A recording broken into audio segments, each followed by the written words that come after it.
Hi, thanks and welcome to the YouTube video in regards to estrogen dominance as it relates to gastrointestinal health. As we all know, you have two different phases. You have yourself the follicular phase and the luteal phase of a woman's cycle, that 28-day cycle. Sometimes it's a little longer, sometimes a little shorter, and certain people have aberrant cycles. Within the first phase, the follicular phase, you should have a dominance of estrogen with a subdominance or less of the progesterone. Within the second phase, or the luteal phase, you should have more progesterone and a lowering of estrogen, much less estrogen. Oftentimes, women will find themselves with PMS, or what we call estrogen dominance, and that syndrome may have things like uterine fibroids, fibrocystic breast, or even increased risk to breast cancer. In that situation, the estrogen stays around at very high levels, not just in the first phase, but also into the second phase as well, and that can be a problem. Here's one of the ways in which that actually happens. It's a term called enterohepatic recirculation of estrogen. As your body's trying to be able to get rid of the estrogen and make more predominant progesterone in the second phase, it takes this excess estrogen in your body and binds it to bile within the liver and then the gallbladder. And then it excretes this bonded bile to the actual estrogen out into your small intestines, and then it goes into your large intestines. And many times you'll notice that women have PMS, or many women have themselves a slow transit time or constipation. When that bond between, or bonded couplet of the estrogen and the bile go towards the ascending colon, then all of a sudden they slow down in a state of slow transit time, or what we call constipation. In that slow transit time, as it's slowed down, many times there's an enzyme which is actually produced during the putrefaction that happens within that ascending colon.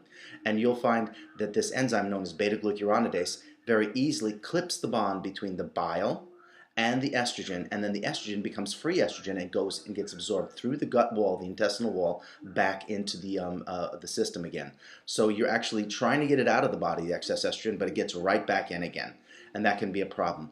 A couple things you want to be able to try in this situation. First of all, you want to be able to try Lactobacillus acidophilus.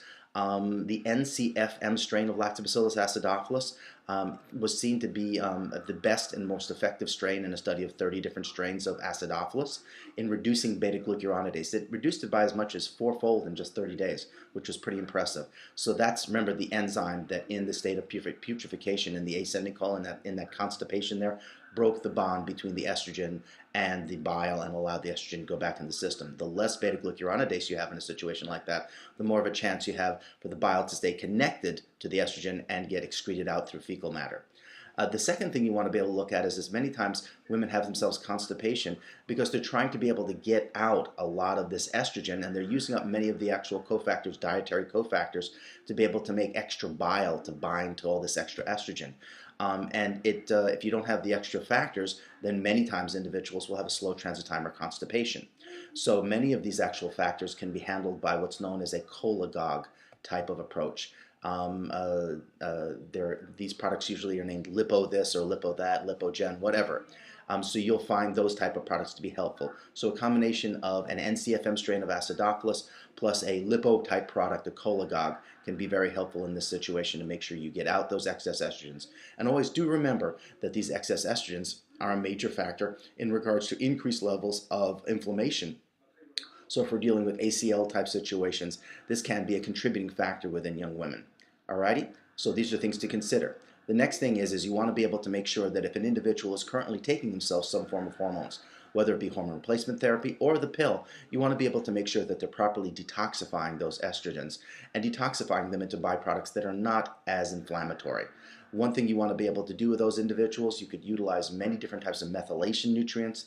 Indole 3-carbinol can be helpful as well. All of these factors are important in regards to making sure that these estrogens, if you're currently taking them in the pill or you're taking them in hormone replacement therapy, can be very, very easily taken and converted into non-inflammatory byproducts. Well, that's it for today, and have a great day. Bye-bye.